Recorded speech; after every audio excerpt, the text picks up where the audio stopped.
My best friend, Lizzie Blake, suffered something terrible and later took her own life. But I made the unforgivable decision to hide the truth about who hurt her. Her mother once knelt before me, begging for answers, but I shut the door in her face. Even when the villagers came to confront me, I sent my dog to chase them away. 10 years later, as I lay dying in bed, my other best friend, Ivana Sinclair, returned to the village.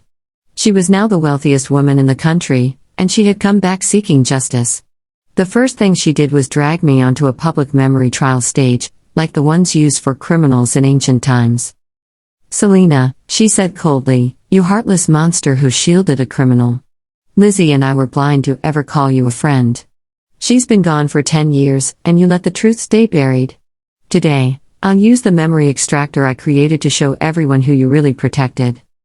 But when the real culprit's face appeared on the massive holographic screen, Ivana's expression froze in shock. The stage she had arranged was enormous. The entire town square was packed, there was no space left to stand. Reporters had cameras ready, and a live stream broadcasted across every major platform. I was already dying, my organs were failing. Yet they still dragged me out like a criminal. A man from the crowd grabbed my throat and shouted, "Selena, why did you protect that person? You ruined our lives." He squeezed so hard that my vision went dark. The crowd roared with anger. "What a cold-hearted woman," they shouted. Her friend suffered, and she stayed silent. The girl's mother begged her until her knees bled, and she still refused to open the door. All of their curses were aimed at me. Ivana stood nearby, her jaw tight, eyes filled with hate.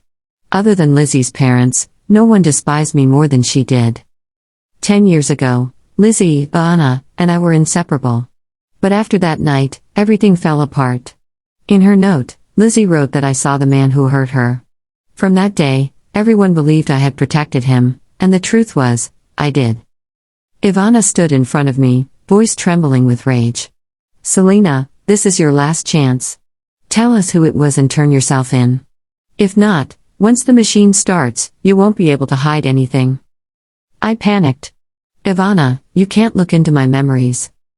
"It's too late," she said, gripping my wrist. "I'm getting justice for Lizzie." Tears streamed down my face. "Ivana, please don't do this. If you see everything, you'll regret it." She laughed bitterly. "The only thing I regret is ever calling you my best friend." 2 guards forced me into a metal chair. Cold cuffs locked my wrists and ankles. A heavy helmet was placed on my head, and countless tiny sensors pressed into my scalp. A flash of pain ran through me as the machine started. On the giant screen, my memories began to play in reverse. The first memory appeared, 3 days after Lizzie's death. The villagers dragged me to her wake, demanding I reveal the culprit. Some spat on me, others threw stones. I ran away as they shouted and burned down my house. I was 16 then, alone, terrified. My dog, Bruno, was all I had left. On the stage, Ivana watched and laughed bitterly. "Do you really think you deserve pity? You protected someone who destroyed lives." The crowd shouted in agreement. "She has no shame. Trying to use sad memories to make us feel sorry for her." But then, another memory appeared. Lizzie, alive, smiling under falling snow. "Catch this, Selena," she laughed, throwing a snowball. Her father collapsed in tears in front of the screen. Seeing her smile again after 10 long years broke him completely. The images changed again. A younger me knelt before a mountain shrine, praying, "Please bless my friends with happiness. May our friendship last forever." Ivana's voice trembled with anger. "Liar. You pretended to care. You disgust me." The next clip showed me secretly discarding a mango Lizzie had given me. The crowd gasped. "She's so fake," they yelled. Ivana stayed silent. She knew I was allergic, but she didn't explain. "Keep going," someone shouted. "Show us the truth." The memories continued, until the day they found Lizzie by the river. The rain poured heavily. Ivana and I fell beside her, crying until our voices broke. I whispered through sobs, "Lizzie, how could you leave us?" On the stage, I closed my eyes as tears streamed down my cheeks. The crowd murmured. Even in their anger, some wavered. Then Lizzie's father spoke, voice trembling with grief. "You don't know the pain we lived through. My wife begged at her door, and she never opened it once. His words reignited the crowd's fury. Ivana stepped forward, shaking. Selena. We cared for you when you had no one. Is this how you repay us? You destroyed Lizzie's life? She slapped me, her voice breaking. You killed her. Her pain cut through the air like a blade. Then she straightened, wiping her tears away. Her voice turned cold. I will find the one who hurt Lizzie. And when I do, both of you will pay. She ordered the machine to deepen the scan. Pain seared through my skull. The screen flickered rapidly, memories jumping from classrooms to forests to moments of laughter, but still no memory of the night it all happened. Why isn't it showing? People whispered. Ivana turned to her team. What's going on? One technician stammered, Miss Sinclair. She's resisting. She's blocking that memory. Ivana's eyes darkened. Still protecting that person, even now? She glared at me, her voice trembling with fury. Who are you protecting, Selena? Who was it? The crowd kept buzzing, a low electric hum of anger and expectation. Ivana barked orders at her techs while the giant screen kept flickering through safer memories, the small things that made up a childhood, snow on laughter, a shared sandwich behind the school, a time the three of us painted a wooden boat and let it float downstream. Those moments made the square ache. They humanized us, and that made the absence of the worst night feel even heavier. People wanted an answer, and an answer was what Ivana had promised to give them. For a long moment it seemed the machine had given up. The technicians fidgeted and whispered behind the glass, their faces pale in the glow of control panels. I realized with a cold clarity that they were worried about something other than the hardware. They were worried because I was resisting. Or perhaps more accurately, because I had learned to resist a long time ago. A tech with a shaved head and nervous eyes stepped forward, apologizing into the microphone. He explained in bland technical terms what my body had already told me when the helmet bit into my scalp. My mind had sealed that night away. Not hidden, but folded into a place I could not reach by ordinary means. The extractor tugged and skimmed, but where it pulled there was empty white space or a seam of static. The red meter that measured recall rose and then fell again. The crowd hissed. Ivana snapped, her voice cutting through the murmur. Force it deeper. Override the safety protocols. Whatever it takes. A murmur of doubt ran through the technicians. Their leader hesitated. He glanced at me, and in that split second I saw something like pity. Then he nodded because careers and loyalty and fear of Ivana's wrath leaned him that way. The machine wound up, an ominous whine that made my teeth ache. The needles pressed deeper. Cold metal crept along my temples. The chair tightened like a coffin closing. I saw flashes, not whole scenes. A hand reaching for a doorknob. Two shadows in the lane. The way the rain smelled the night the river took her. There was a memory, a memory of memory, like a photograph that had been scorched at the edges.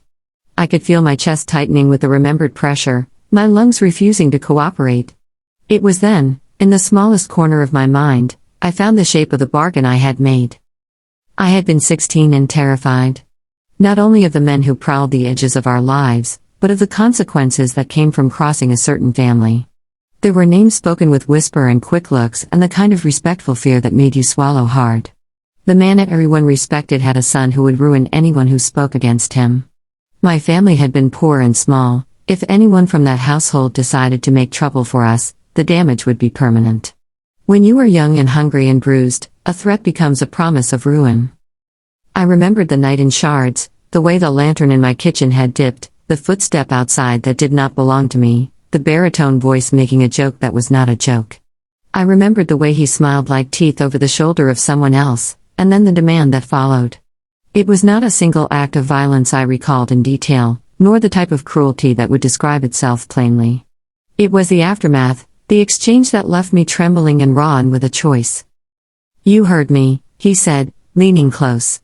Keep quiet, or you and everything you love will be finished. He was not the sort of man to be ignored, and his family controlled the grocery stall, and the landlord and the men who drove the delivery trucks. They could make the world tilt beneath your feet. So I had made a choice. I swallowed the truth because I believed silence might save others. I covered for him because he offered protection by threat and because the wolves that came after me that winter were not only the villagers with torches. They were men in fine coats who could turn any rumor into a ruin. At 16, frightened and alone, I thought I was protecting the ones who could be hurt by the fall of a name. I thought I was buying time. I thought secrecy was a small, terrible price for survival.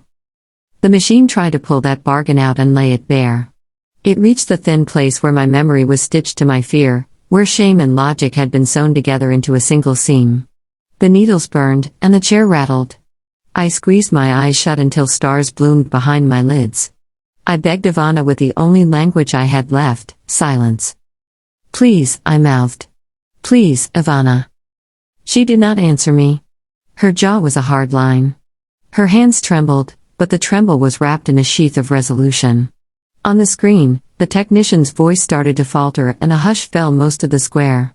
Somewhere a camera zoomed in on Ivana's hand as it tightened around a cup of water. For a moment she seemed almost lost. Then the screen flicked, and the face appeared. It was not what anyone expected. At first I thought the angle distorted it. The man looked older in that frame, a formal portrait from a village hall, hair silvered at the temples, mouth set in an expression of civic benevolence. He had presided over festivals and given out charity at Christmas and been lauded at harvest dinners. He had been on the board that decided who received the small grants that kept some families afloat. For many, he was a pillar. For some, he was a patron. For Ivana, who had grown fiercely ambitious and who had, in the years since leaving the village, mocked the very structures that once sheltered her, this face was a private ghost. Ivana's expression dropped. Her hand slid from the cup. Her eyes lost focus. The microphone nearly fell from her hand. The assembled crowd shifted. A slow, terrible silence descended like a curtain. "Is that him?" Someone whispered, then louder, "No, it can't be." The face on screen belonged to someone Ivana had smiled beside in childhood photos. He was a man who had once cut down the ribbon at the opening of the school where Ivana threw out crackers every New Year. He was a man whom Ivana had thanked publicly when she came home to receive an award 10 years earlier. He was a man whose name was on a plaque at the town hall. He was, in short, part of the fabric of the place.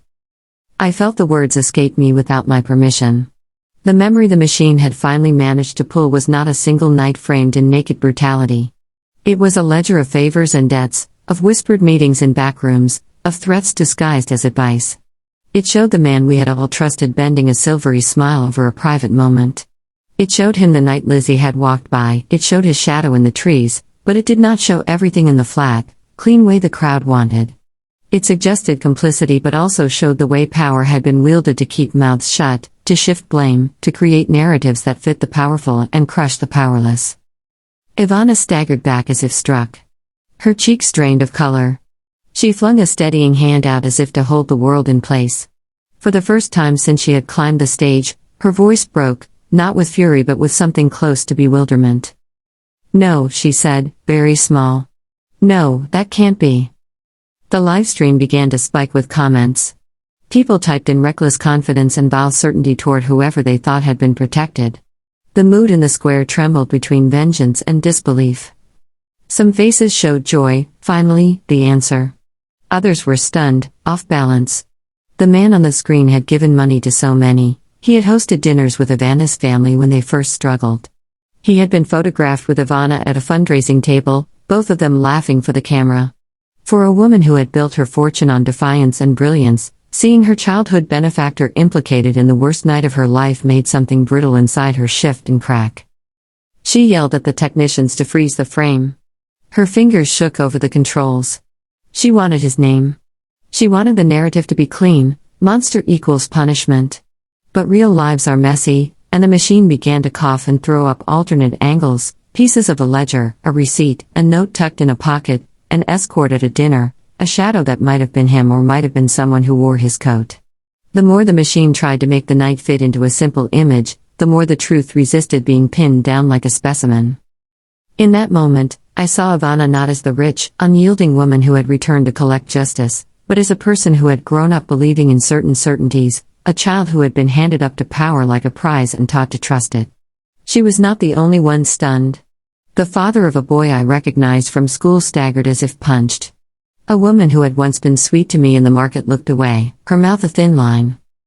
Ivana turned to the crowd, and for a second there was no fire in her words, only a shaking plea. Did any of you ever think that the world is not made of black and white? That the people who smile at celebration can also hide a darkness? We trusted him because he held us together in small ways. But trust is no excuse. The square hummed with a new confusion. The anger did not disappear, but it splintered into doubt and fury and the first flickers of shame. If the man on the screen was indeed involved, then how many of those who now spat at me had eaten his bread? How many had benefited from his good graces?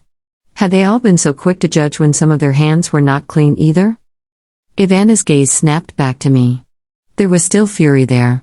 There was also, now, a raw, uncalculated question. Why did you protect him, Selena? She demanded. The helmet tightened. My voice came out thin, broken with the trace of all the years I had swallowed my shame. I thought it would keep others safe, I said. I thought I could trade a secret for quiet. I was a child, Ivana. She laughed then, a sound that might have been pity or horror. You were not just a child, she said. You were a coward. Her words landed like stones. The crowd surged again. Some cheered her for naming me, some recoiled at her cruelty. Ivana's hands trembled again and she lifted her face to the sky as if asking something vast and unknowable. Then she stamped down the motion. Find him, she ordered the lead technician, voice like a blade. Every angle, every ledger, every receipt. If he is alive, I will find him. And if he is dead, then I will find who covered for him. The machine growled and stuttered, and for a few wild seconds the memory extraction algorithm produced things no one wanted, legal documents with a signature that might have been his, a photograph of him with local officials, a blacked-out file stamped confidential. None of it fit neatly into the story that had begun in the square. The crowd grew fractious. A group began to chant, half accusation, half plea, tell us. Tell us his name. Ivana's face hardened. She dragged a breath into her lungs as if readying herself for a battle. She had come back with a plan, with resources and influence and a machine that could pry into the most private places. But the machine, like truth, refused to conform. Power could reveal some things, but it could not manufacture the clarity that grief demands. I felt my strength ebb. The oxygen in my chest felt thin, and my pulse stuttered against the cuffs. I had tried to keep a dangerous secret for what I had convinced myself were noble reasons. Now the small, private bargains of my youth were being played out on a public stage with a crowd eager for a simple resolution that would not appear. I wanted to shout at them, to tell them how small we were when we tried to hold the world in our palms.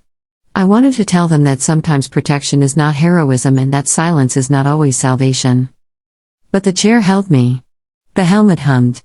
Ivana, with her sudden look of fatigue that belonged to someone who had carried a different kind of burden, turned and called for a pause. The technicians obliged, but the pause was only a momentary lull before whatever would come next.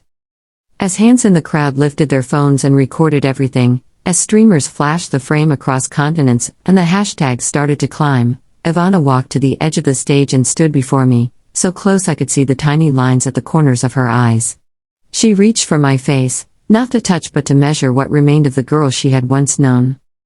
Selena, she whispered, so low only I could hear, if what you say is true, then explain to me why you thought silence would save anyone. Tell me everything, and maybe, just maybe, there will be room left for the truth to breathe. I looked up at her in the flood of memories that were not mine but had become mine, and for the first time in 10 years I tried to speak the whole of it. My voice was a cracked thing. The crowd leaned in as if sound alone could mend the ragged edges of their hurt. Ivana nodded, silent, submitting to the slow, difficult act of listening. But as I began to give shape to the worst of that winter, to the bargains and threats and the small betrayals that had stacked until they formed a wall, a shout rose from the back of the square. A voice, rough with age, called out a name, one that made the air go cold. The man at the back shouted again, with more certainty this time. You are all fools, he said. Do you not see? They are trying to bury him in a memory that isn't hers to give. The person who put us here is closer than you think. We are looking at a face, but not the whole thing. He is being used as a shield. The words opened an ugly seam in the square. People clustered and argued. The livestream comments volleyed between confirmation and conspiracy. Ivana's eyes narrowed. She looked from the screen to me, and for a second I thought she might finally forgive me, or at least understand. Then she stepped back, and the crowd roared again, impatient for a clean end. The helmet's hum rose once more. The technicians exchanged worried looks. The machine had already pushed more than any one mind should bear, and yet no one knew whether the next pull would give clarity or ruin. Ivana squared her shoulders against the wind. She had the look of a woman about to cross a line she could not uncross. "Do it," she said. "Expose it all." I wanted to tell her to stop. I wanted to tell her that some things once exposed do not make anything right. I wanted to tell her that truth is not always a salve. But the words would not come. The chair tightened, the helmet settled, and the needle of the machine began its slow, implacable climb. And as it did, the sky above the square began to bruise with the first slow rolls of storm cloud, as if the weather itself were turning in to witness the reckoning. The storm that had been threatening all evening finally broke. Thunder cracked over the village square, and the live-stream cameras shook in their mounts as wind rushed through the crowd. The stormlight flashed across Ivana's pale face, and for a moment she looked more ghost than human, the avenger, the friend, the child still grieving 10 years later. The machine reached its maximum frequency. The red indicator pulsed violently, and the technicians shouted warnings that no one heard. The crowd leaned forward, desperate for an ending, any ending. My heartbeat slowed into the rhythm of the hum. In the flash of lightning, I saw Lizzie's smile again. I saw us at 14, barefoot in the stream, laughing as we caught minnows in our hands. I saw the day Ivana arrived at school with her shoes torn and I gave her mine. I saw the way Lizzie's laughter always came first, how she believed goodness could heal anything. And then, finally, the last sealed door in my memory opened. It wasn't the mayor. It wasn't any of the powerful men the village feared. The person who hurt Lizzie had been someone no one ever suspected.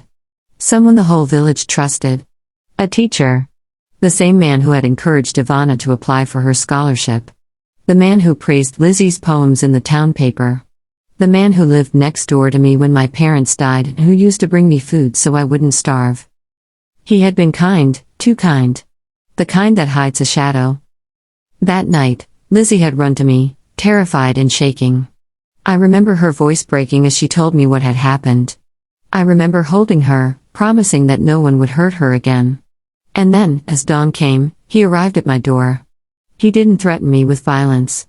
He did worse. He begged.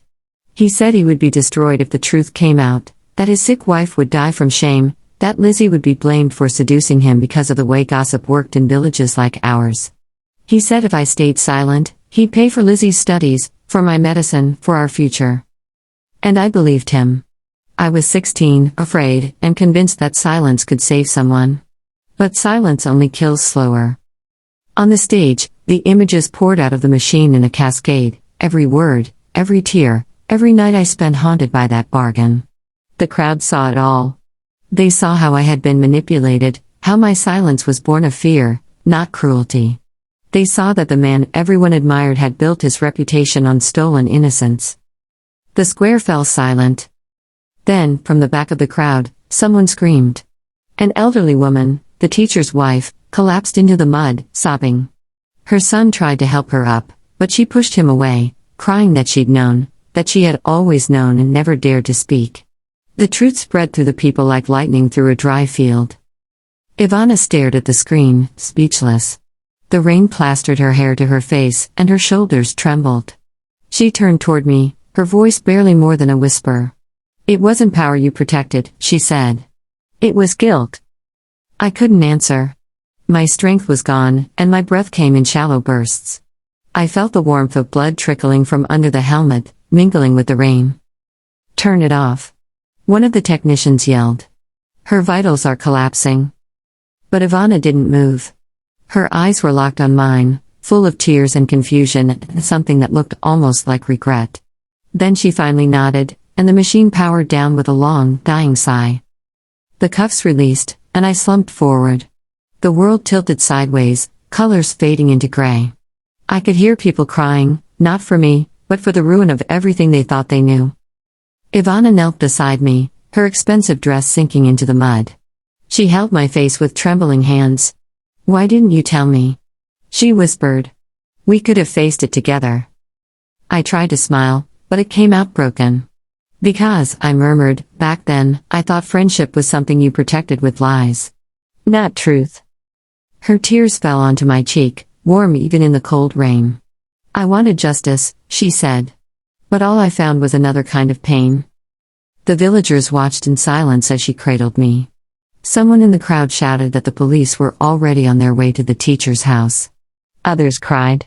For the first time in 10 years, the hatred aimed at me seemed to dissolve into shame and disbelief. I looked past Ivana toward the holographic screen. Lizzie's smiling face had returned, her last recorded memory. Her laughter echoed softly through the speakers, blending with the thunder and the wind. I'm sorry, I whispered to her image. For everything I couldn't say. Ivana looked up at the same screen, and for the first time, she spoke to Lizzie too. We found it, she said through tears. We found the truth. The screen flickered once more and then went dark. The storm began to ease. Reporters, drenched and trembling, lowered their cameras. The square was filled not with anger anymore, but with something heavier, silence, the kind that carries both grief and release. Ivana's hand stayed on mine until the paramedics arrived. I could hear her voice fading in and out as she gave orders, telling them to be careful, telling them I wasn't the villain everyone thought I was. But I already knew I wouldn't make it through the night. The truth had cost me everything, yet it was the first time in 10 years that I felt peace. As they lifted me onto the stretcher, I whispered, Ivana. Take care of her parents. I will, she said, choking on the words. I promise. I looked up at the gray sky. The storm clouds parted just enough for a sliver of moonlight to fall across Lizzie's photo on the darkened screen. For a moment, I imagined she was smiling at both of us, not with anger, but with forgiveness. And then, with that final image fixed in my mind, I closed my eyes. 2 weeks later, the news spread across the nation. Respected teacher arrested in decade-old case after memory extraction evidence surfaces. The investigation revealed a network of cover-ups that reached deep into the village administration. Ivana used her fortune to rebuild what had been destroyed, a scholarship in Lizzie's name, a shelter for girls who had no voice, and a small memorial garden in the woods near the river. At the edge of that garden, there is a single stone. Carved into it are only 3 words. Truth, love, forgiveness. Every year on that day, Ivana visits and leaves 3 white lilies, one for Lizzie, one for me, and one for the truth that finally set us free.